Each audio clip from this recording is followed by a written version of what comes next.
Welcome to Mapping a New Path for Theater Through Cartography with Kaneza Schaal and Christopher Myers. My name is Kristen Johnson-Ashati, and I teach on the theater faculty at George Mason University. This conversation is part of Mason Arts at Home, a digital programming initiative that strives to promote community through the arts, even during this time of separation. We've had 6 weeks of programming so far and have a handful more events for the spring. So be sure to tune in over the next few days. You can find more information at cfa.gmu.edu. I'd like to start by asking Kaneza Schaal and Christopher Myers to introduce themselves and the kind of work they do. Christopher, would you please tell us about yourself? Hey, how are you? Hey. I wanted to make sure I was not muted. So my name is Christopher Myers. I'm an artist and a writer, and I make things. In the end, I make things that relate to the stories that I'm interested in, the stories that I feel are, are undertold in our society. And so that the forms that those kinds of storytelling can take vary, from children's books to tapestries and paintings and sculpture to theater, primarily in collaboration with Kaneza Schaal, who is also with us. Wonderful. And Kaneza, how about you?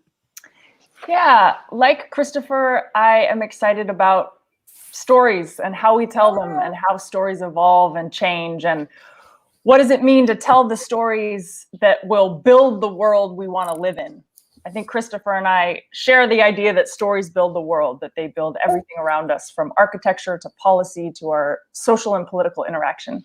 So my chosen platform for storytelling is theater. Excellent. I should remind our audiences that Kaneza is a Mason artist in residence for the 2020-2021 season, which means she will be spending time on campus next year, in addition to performing, engaging, and working directly with diverse audiences from across the college and Fairfax community. Perhaps we'll talk a bit more later on about what that project may look like. I've been reading about your project, Cartography, and have several questions for you. I mean, I'm just thrilled to have this conversation with you today. But before we get to that, I'd like to remind our audience at home that you can participate in today's discussion by typing your questions into the online chat. We'll get to as many as we can over the course of the program. So starting off, cartography has been described as an exploration of mapping worlds in motion. Where did this idea come from? In 2016, Christopher and I went to Munich, Germany to spend time with young people who had traveled to the city, who had sought refuge in the city, traveling from all around the world, and who'd come to the city on their own. And it was a moment where our headlines here in our papers were reading 30,000 people arrive a day in Munich. And the kids we worked with came from Syria, but they also came from Mali and Afghanistan and Iraq and Nigeria and Somalia and Eritrea. And they had been on inflatable rafts in the Mediterranean, and they had walked through forests to try to build new lives for themselves. And we went because we were interested in what tools we have as artists to contribute and consider our historical moments. When we have large crises, we send doctors, and we often send lawyers, and we wanted to really think about what tools do we have as artists to think about this moment. And in the end, we asked a lot of these young people that we had been working with, thinking about the idea of the kinds of stories that they needed to tell as they crossed from border to border. And we asked them, what did they think that we should make next? And one of the things that universally they all said was, if we could make a space for them to be seen. So much of the idea and the experience of being a migrant is about invisibility, is about hiding, is about places in which you don't want to be seen as being other.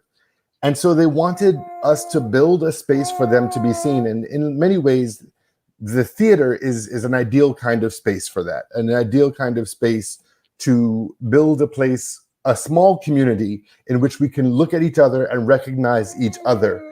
In the audience, on the stage, that moment of being seen is so central to this work.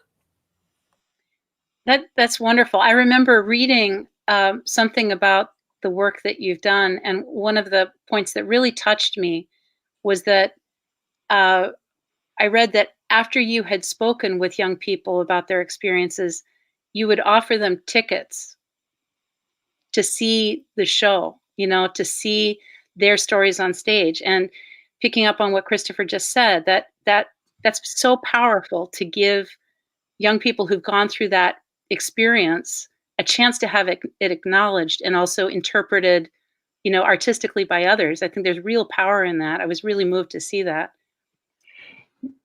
Yeah, we're excited. We're interested in cartography functioning as a platform for audiences to think together about histories of movement. And we wanted to centralize young audiences, but invite everybody to the table. And we were often, I think a lot about not only making theater, but making the frames in which the theater is going to exist. So how do we really have our work exist in public space? And by default, so many of our cultural institutions are highly privatized spaces. So as artists, how do we engage not only with the work we're making, but the frame that we're making for the work to live in? And with cartography, there is a feast that has been prepared on behalf of young people with recent histories of migration. But we ask everybody to come and everybody to eat at the feast. And we're interested in thinking about histories of movement, whether recent or whether many, many generations past, and how do we all understand ourselves as part of this continuum of human movement that has led us to this moment in an extreme isolation at this moment, and how do we all understand ourselves as part of that history? Excellent. I'd like to remind our viewers at home that if you have questions that you'd like to share, you can include them in the chat. You can send them to us there, and we'll get to as many as we can. Thank you so much. Another question I have for you is how you work together, how you collaborate, since you are artists who bring very different skills to the table. And I understand you also have other collaborators who've worked with you to kind of flesh out, the imagery and the production further. Could you talk a little bit about that? It's horrible. Really, I mean, all collaboration is horrible. I think we all agree on that. But the idea is that it's not at all horrible. Part of what we are excited by is the idea that bringing more voices can enrich our experience. That's really one of our central tenets. That is not to say that we're like some experiment in radical democracy. There is a director, Kaneza, and you need to filter all of those voices through a kind of vision. But bringing voices together always enriches us, and we understand. I mean, as I have this one voice here that's clearly saying many things, but there is this idea that when we bring voices together, we get to the heart of the idea that all storytelling is collaborative. All storytelling starts with a speaker or a group of speakers and listeners, and that is a collaboration. And so there is no such thing as like a one-man show or one-woman show. That doesn't really exist. Every show is made in that space between communities. And in no show that I've ever worked on has had that space between communities be as focused as this piece. Excellent. One of the other exciting things for me about collaborating with Christopher is that Chris brings so many of his tools to the table, obviously as a writer and also as a designer. And we've worked together in various capacities, making theater. And if I were gonna try to distill where the collaboration lives, I would say that ultimately it lives in a kind of dramaturgical exchange that sets the bones for everything in the work. from the words the actors are going to speak to how the stage is going to function with, you know, the kinetic force or the sound design. So much of our collaboration lives in a kind of dramaturgical exploration. And I believe that great storytelling requires speaking many languages and addressing all the materials in the room. And those materials and those languages include aesthetic and formal, you know, artistic languages and materials like sound and light and architecture. And they also include cultural and historical and experiential languages like race and gender. And so part of the exchange we have is a consideration of how all the materials in the room are going to be addressed. That's wonderful. And it's a great tribute to the work of you talked about dramaturgy. It's a tribute to the generalist, also someone who brings lots of specific skills, but also a strong appreciation and background for synthesizing. That's wonderful. I think this might be a great time to show a clip of your work.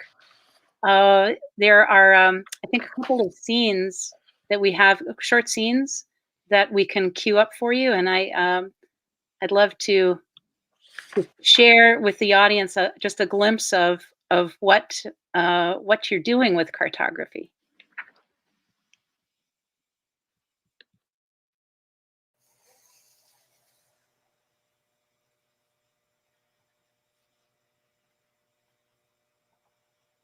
Is this where the line starts? Depends. What do you mean where it starts? Like, where is the beginning of the line? My line started a few months ago. When mine started, I was in bed, asleep. The walls were shaking. My parents sat us down and told us why it was a good time for us to go. It was the first time I ever packed a bag.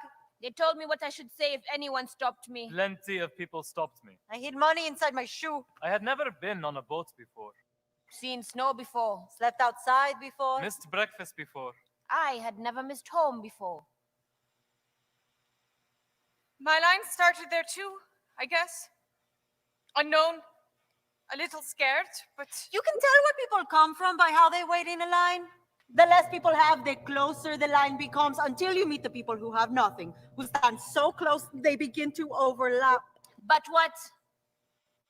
This is the place we're supposed to be now, right? Inshallah, Habibti, this Now is the place. I guess.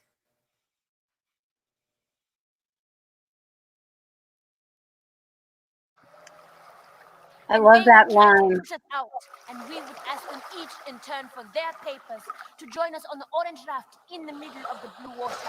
I have been so many kinds of lost since I left. Lost in In customs. faces and forests on water. I've been lost climbing trains and under tarps. I've been lost in the holds of a cargo truck. Lost in hunger, in drought. In cities. I have been more kinds of lost than I knew. Every kind of loss needs a map.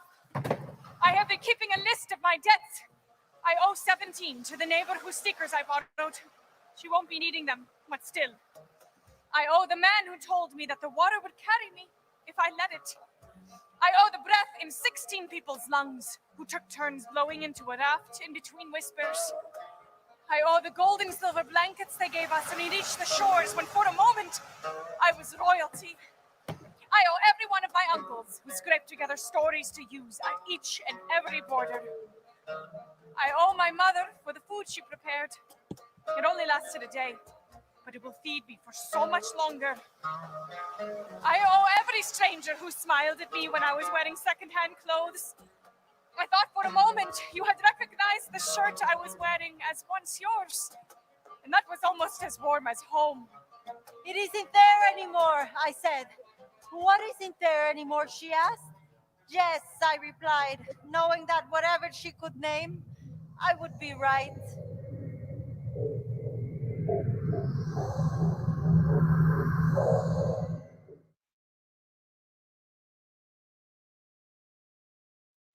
I get chills from that last line, knowing whatever she could name, I'd be right.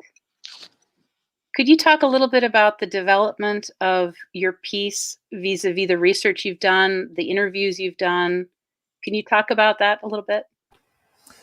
one of the things that we are not is documentary theater people. We when you say research, I think it sometimes gives people the impression of us sitting down with people with microphones and tape recorders and that sort of thing. And quite frankly, that's not what we do. What we do often is more about conversations, sitting with young people, talking to them about everything from Justin Bieber, who appears in the piece, to what were the things that were weirdest for them about arrival in a new place, or the kind of the details of their lives that come out when you're not interviewing people. I'm specifically thinking of this little girl from Iraq who landed on the shores of Greece in a little boat and couldn't stop talking about the amount of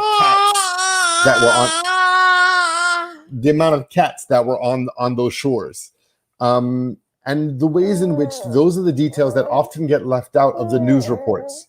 Those are the details that often get left out of the statistics. And as artists, we have a responsibility and an opportunity to get past the statistics, to get past the metrics, to get past that which you can measure, and talk about the real human cost and the humanity at the center of this global migration that we find ourselves in. Kaneza, would you like to add anything to that? Yeah, I think that one of the things we took away from our work with the young people was a affirming of our belief in making space for people to have exchange with one another. And that if we lifted anything specific, I think it was a belief in platforms for people to talk about hard ideas, and to talk about hard ideas in ways that honor the individuals as whole people. There was a moment when a young girl from Nigeria and a young girl from Syria, who had both been living in the same housing in Germany for several months, realized for the first time that they had both been on inflatable rafts in the Mediterranean. And the girl from Nigeria turned to the girl from Syria and said, "Oh, you know exactly what I'm talking about. We have to get on these, we have to tell our sisters not to get on these boats." And this sense of what it means when we have the opportunity to think together about big ideas, and how do you create opportunities for young people to think together about big ideas. That's great. And I love the points you're making there about giving people space to observe whatever they're going to observe, either, counting the number of cats or, doing something a child would do, letting children be children, present themselves as children in these circumstances. And you talk about, showing the whole person. And I think that's so important, because that's how people will connect. That's how these two young women you were talking about, Kaneza, were able to tap into that shared experience that they both had. And years ago, I had a friend who was the bureau chief for Latin American issues for Newsweek. And he talked about the idea that when he was talking about migration, often he was sitting around dining tables, he was sitting in family homes, and he was hearing stories that were said in laughter. Because that's often how we deal with trauma. We have all kinds of ways of dealing with trauma, with issues, And then he was having to report those same stories said in laughter. He was having to report them as kind of cold, hard, traumatic facts. And that there is something lost in losing that laughter. And that is what we as artists can think about. Right, because that's where some of that resiliency comes from, right? Absolutely. My family's from Rwanda, from East Africa, and they fled in the 1960s in one of the earlier genocides against the Tutsi, and moved to Burundi.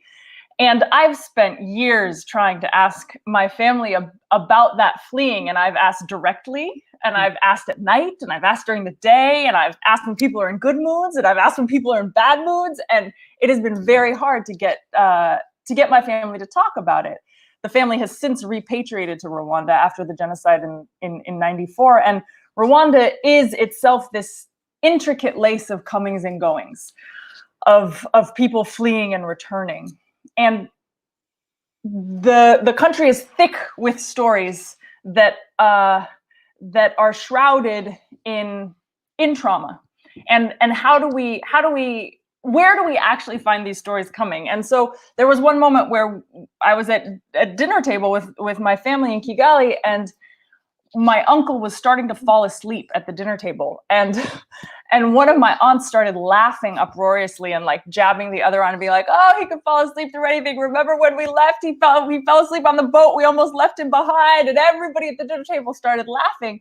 And in that moment, I learned so much about the family's history, that they had crossed water. That says so much to me about where they physically had left. I never knew they left at night. There was all this implication of how quickly the decision was made and how quickly people left in that little moment of someone falling asleep at a dinner table and everyone laughing. And so how do we hold big frames like humor and joy as ways to also get at the fullness of our stories? Great. I'd like to take this moment to remind our listeners that if you've got questions to send us, please do. I have a bunch more, just because I find this fascinating, and I love the discussion that we're having about mapping those experiences. I mean, we're talking about something that's fleeting, and we're talking about theater as an art form that's ephemeral. You know, it's hard to capture a theater experience, even on film. It's hard to do that. It is a fleeting experience, and yet that experience can stay with people for a lifetime. So it can change minds and hearts for sure. I'd like to pick up on some things that I know are of particular interest to you. Technology, using technology in cartography. How have you used that? I mean, without giving too much away, what are the possibilities you see for doing some of that mapping with technology? One of the things that we found for these young people, who are ages like 9 till 17, who had come alone from all places in the world, was that their cell phones were a lifeline for them in a way that we hadn't anticipated. They are their maps, they are their contact home. And we thought it would be disingenuous to make a piece that didn't center some kind of implementation of technology. That makes sense. Yeah. So we, thinking about cell phones, we decided to create an interactive mapping platform. So there's a moment in the performance where the audience is asked to map their own histories of movement on their personal devices that then projects onto the stage. And so it's this opportunity to further this sense of how does everyone in the audience understand their own history of movement in relationship to the stories that are being told on stage. There's a beautiful scene in the piece that Christopher wrote, which is a kind of retelling of the Odyssey.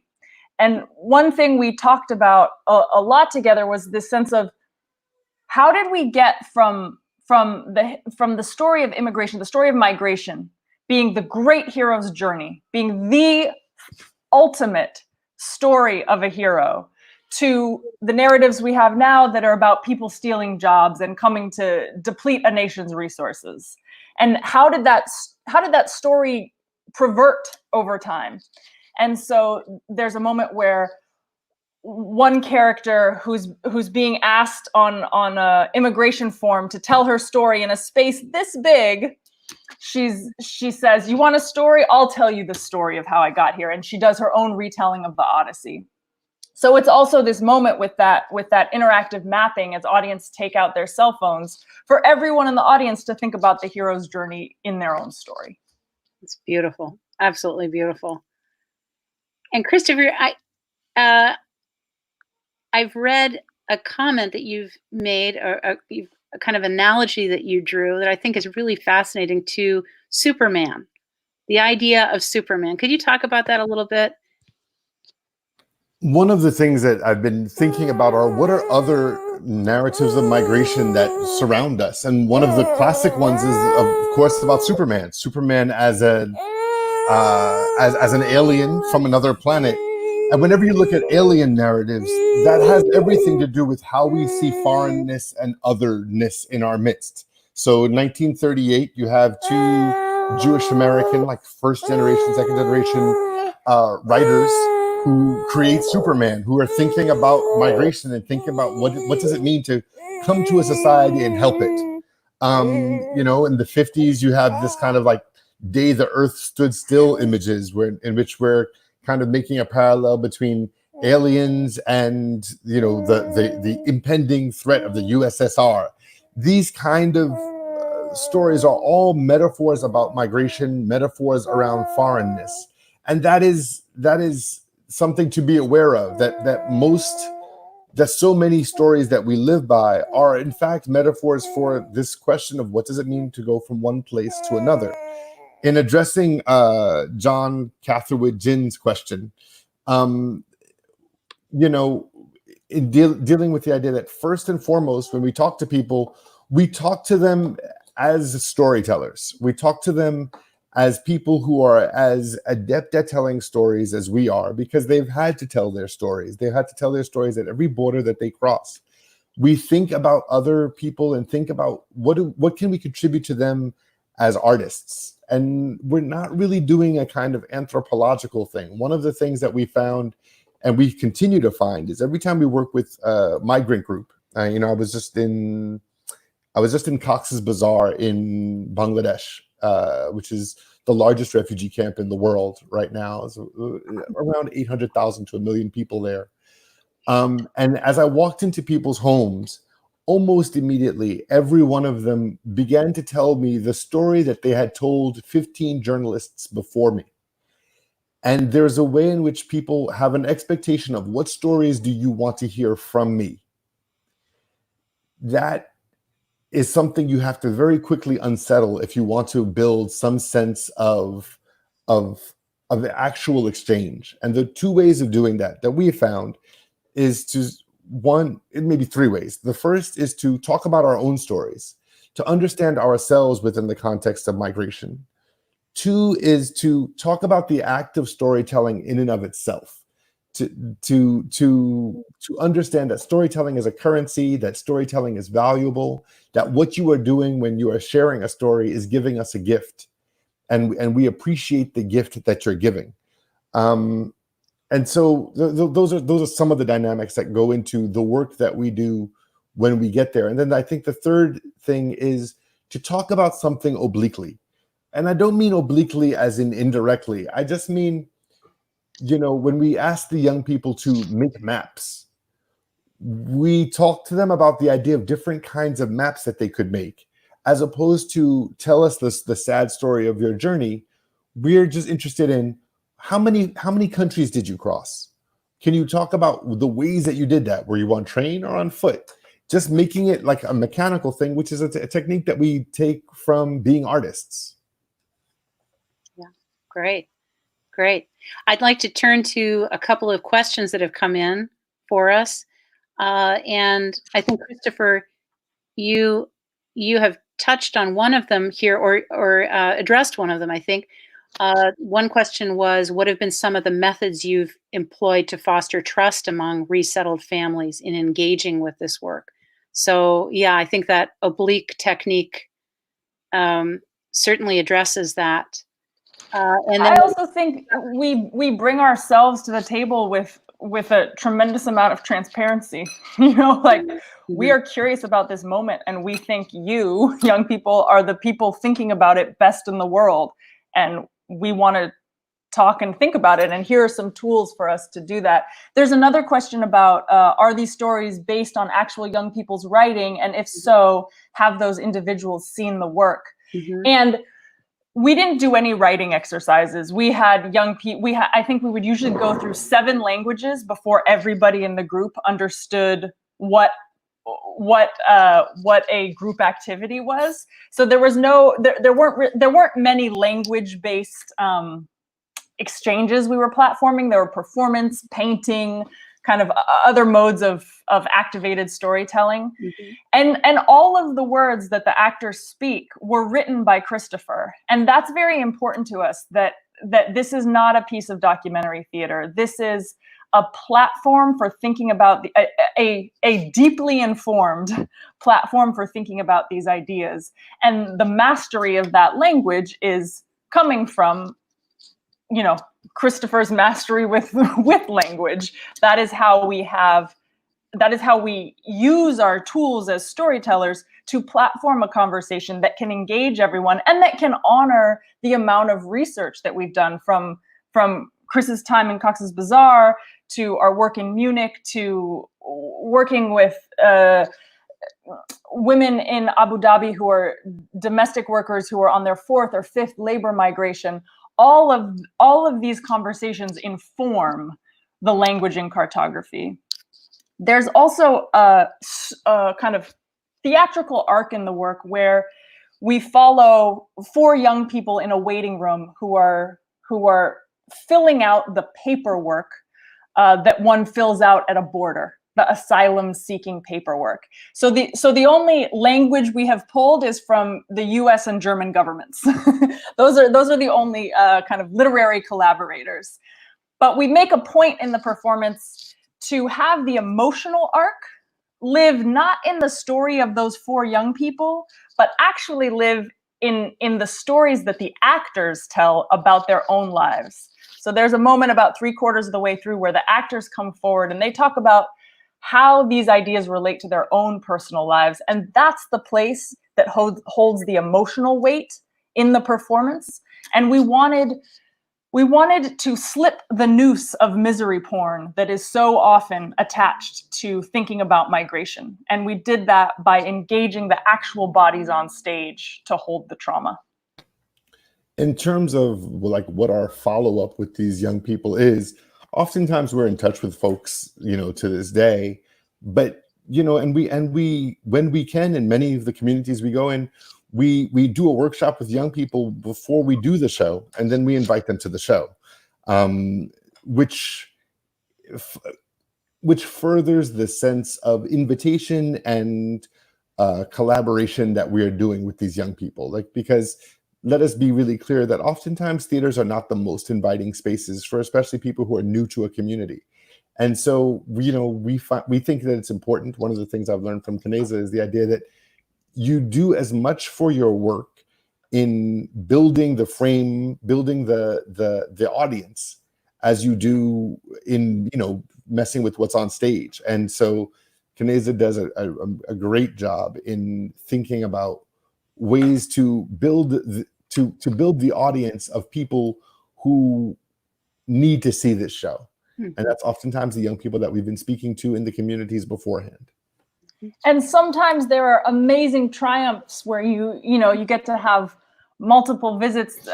We did some work in Cleveland with a wonderful organization where we got to really have an in-depth exchange with a group of young people who then got to see the performance at Playhouse Square and knew they were the center of the room. And then some of the triumphs come with the challenges expected in sharing theater in complicated spaces. So, you know, we were in Washington, D.C. doing the performance at the Kennedy Center, and we were actually doing it in the middle of the government shutdown. So we couldn't have heat on stage because the people who controlled the heat couldn't work. So that was the context of sharing this performance. And we'd done some work in the Salvadorian community, reaching out to young people who had recently arrived in the United States from El Salvador. And one night we had like a group of 10 young people who saw the piece together, who had all come with their families recently from El Salvador. And there's an actress in the piece whose family's from El Salvador, and they had a beautiful exchange. We had hoped to have 30 kids that night. Only 10 arrived. And over the course of the performances, more of those young people came. But the reason only 10 kids showed up is because the other 20 families said, no way, the Kennedy Center, isn't that a government building? It's a trap. There is no way I am letting you go to a government building. They want to give you this for free. That doesn't make any sense. They must be wanting to take something from you. And so we got 10 kids there, and then those 10 kids got to talk to their families who spoke to other families. And by the end, there was a real sense of celebration around the attendance and celebration of their own stories being centralized in this government facility in the middle of a government lockdown. But that took time. Talk about trust building, right? I mean, there's an example of, and we could understand why they would have had drawn that conclusion, right? Because it made sense in given the circumstances that they were in. It's that fear could be it could be a reasonable assumption of what the outcome might be. I mean, something to add to this question of, have you invited people for whom migration is a pressing issue? And I think that's, a question that several people have asked at this point. And one of the things that I'm interested in is the idea that it is a pressing issue for everyone. It was either really, really, really pressing for your great-grandfather, or it's pressing for you now because this is a significant part of your community. And part of what we want to do with this piece is to expand the idea of who are the populations for whom this is a pressing issue. It's a pressing issue for everyone, and we're asking big questions about how do you build society? How do you build the society how do you make the society into the society you want it to be? How do you make a portrait of your world? And that's what we do as artists, and that's what we are doing as a society when it comes to any of these big issues.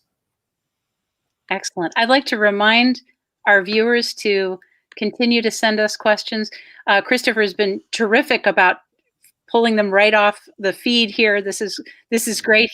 He's been able to get to them before I have. So I thank you, Christopher, for seeing those and getting to them right away. I did want to ask us something hard. Ask us something that's going to be challenging and make us cry. Something. We're down.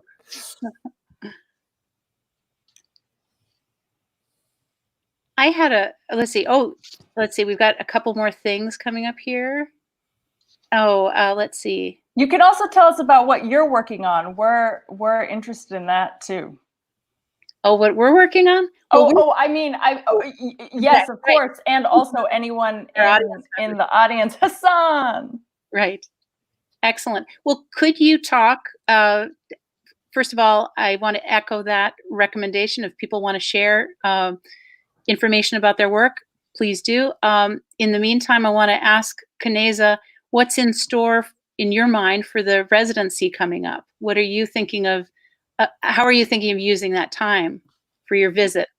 Yeah, so that's a evolving conversation with Adrian, and we've started having some ideas that we think will allow us to both enrich the exchange around cartography happening and also think about the Fairfax community. So the core of the residency will be platforming exchange that allows many people in the community to think about the histories of movement in their daily spaces. So we're particularly interested in how there are places in the country that may not imagine themselves to be hotbeds of immigration or hotbeds of migration. Places like, for example, Cleveland, Ohio, where that is not the story that place is telling about itself. And yet there are so many generations of people coming there and redefining the social, political, economic ecosystem from the kind of earlier Russian migrations, the Polish arriving in that area, and then the recent folks being resettled from the DRC, being resettled from Syria. And so what is actually happening in Fairfax? Right. What is the history of people coming to this place and making it home and and building a cultural identity, we're interested in how to kind of portrait those layers. And we have a few ideas of possibly collaborating with some of the folks who think about technology on your campus to create a sort of geo map of a few locations in Fairfax with video portraits that could be accessed by cell phones that point to that layered history. And I think George Mason is the perfect campus to come to for that. I think you're going to find all kinds of rich connections and very deep ones, historical, social, economic, everything. I think it's just wonderful. Christopher, you've talked a little bit about immigration as it's connected to the imagination.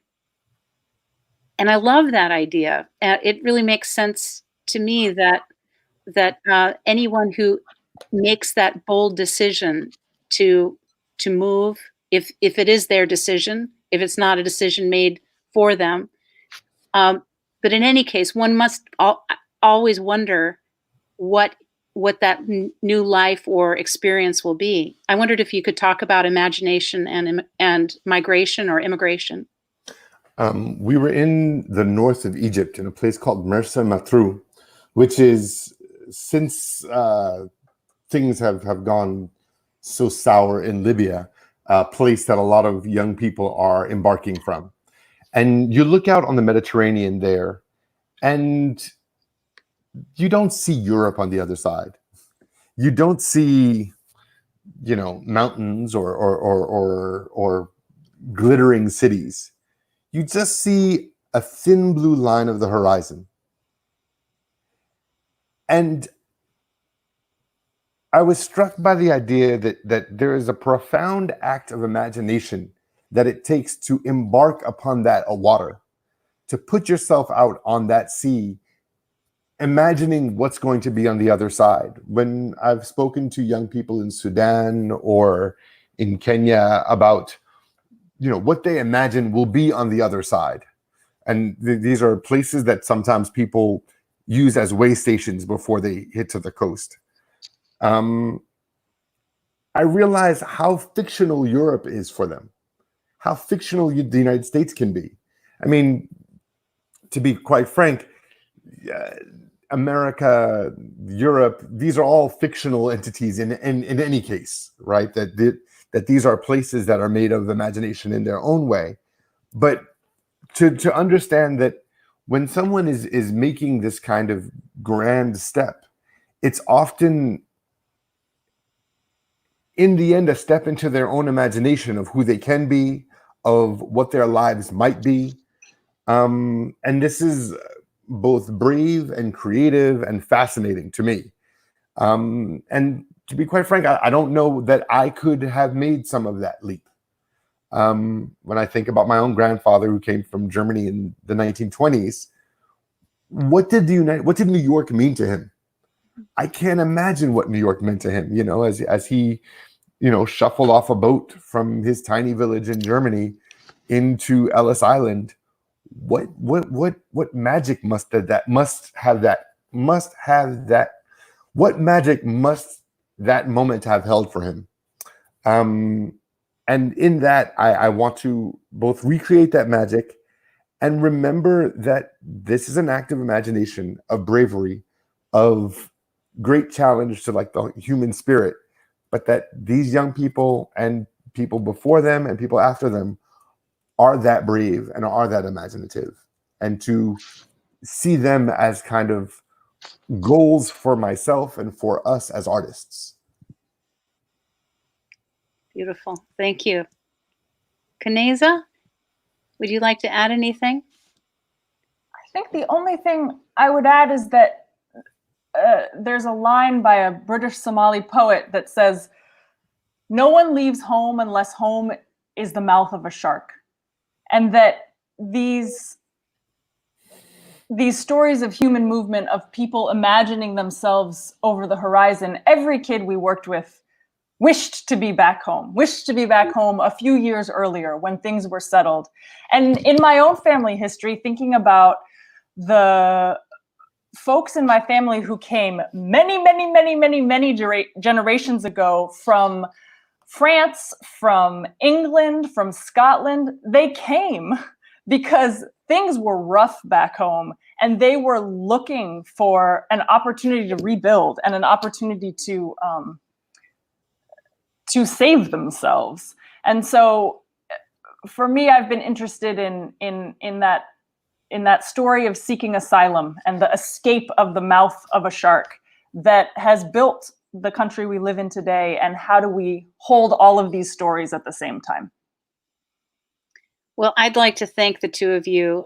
This has been a wonderful conversation. I could talk to you all day. I have so much more to ask, but I think what's really great is that we do have an opportunity to connect with you again. Kaneza, when you're here for your residency, and Christopher, I hope you'll be able to come as well and visit. But I look forward to a chance to meet both of you in person. And I want to thank you again for your time today. I'd also like to thank the members of our audience who've been watching from home. And thank you for spending the middle of your day with us. And I'd also like to thank our wonderful programming and technical staff who make these conversations possible and help us continue to create community here at Mason. So thank you all. Stay safe. Do good things, all of you, all of us. Continue to do the good work, and be well. Thank you. Bye-bye. Be well. Stay safe.